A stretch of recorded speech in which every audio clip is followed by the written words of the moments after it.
ஜெர்மனியில் 2025ஆம் ஆண்டு நிலவரப்படி 13 மில்லியன் மக்கள் வறுமையில் வாழ்வதாக தொண்டு நிறுவனங்களின் கூட்டமைப்பு ஒன்று தெரிவித்துள்ளது.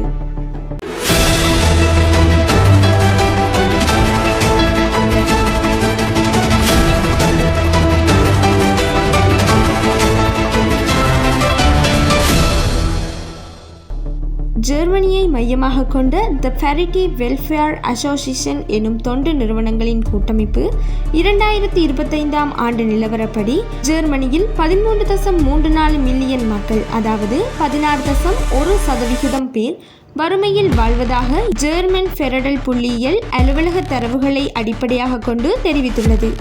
2020ற்கு பிறகு வறுமையில் வாழ்வோர் எண்ணிக்கை இந்த அளவுக்கு உயர்ந்துள்ளது 2025 தான். முன்னைய ஆண்டில் 15.5% பேர் வறுமையில் வாழ்ந்ததாக ஜெர்மன் ஃபெடரல் புள்ளியியல் அலுவலக தரவுகள் தெரிவித்திருந்தன. த சேரிட்டி வெல்ஃபேர் அசோசியேஷன் அமைப்பின் நிர்வாக இயக்குநரான ஜோர்ஜின் ராக் அரசு மக்களுக்கு வழங்கி வரும் உதவிகளை நிறுத்த வேண்டாம் என கோரியுள்ளதுடன், அப்படி அரசு வழங்கி வரும் உதவிகளை நிறுத்தப்பட்டால் நிலைமை மேலும் மோசமாகிவிடும் என்று எச்சரித்துள்ளார்.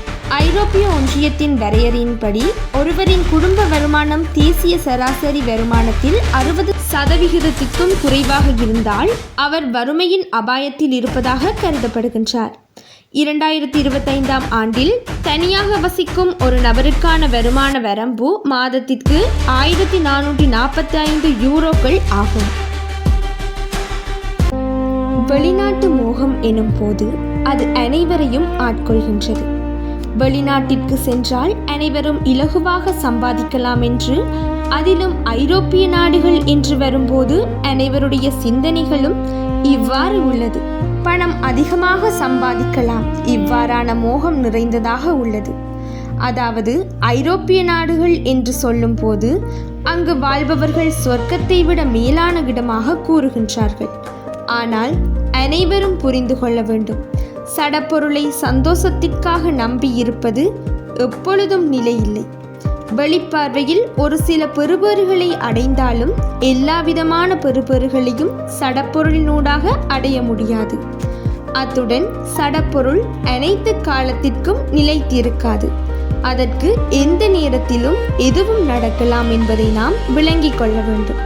நான் சடப்பொருளில் தங்கியிருந்து அது விளக்கப்படுகின்ற நேரம் தடுமாற்றம் அடைகின்ற மனோபாவத்துடன் வளர்ந்தேனாக இருந்தால் நிலையான சந்தோஷத்தை என்னுடைய வாழ்க்கையில் ஒருபொழுதும் என்னால் உணர முடியாது.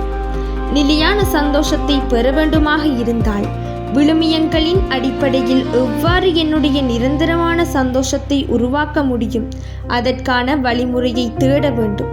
அதற்காகத்தான் நான் யார் என்பதை உணர வேண்டும். அப்பொழுது விழுமியங்களை கிரகிப்பது எனக்கு சுலபமாக இருக்கும். அதன் பிறகு இறைவனை உணர்கின்ற போது அந்த விழுமியம் எனக்குள் ஒரு நிரந்தரமான அங்கமாக மாறும். ஆகவே சடப்பொருள் வசதி வாய்ப்புகள் கிடைக்கும் போது அதை பயன்படுத்திவிட்டு அது நழுவ விடப்படுகின்ற சந்தர்ப்பத்தில் அதிலிருந்து விலகி வாழ கற்றுக்கொண்டால் வாழ்க்கை சிறப்பாக இருக்கும்.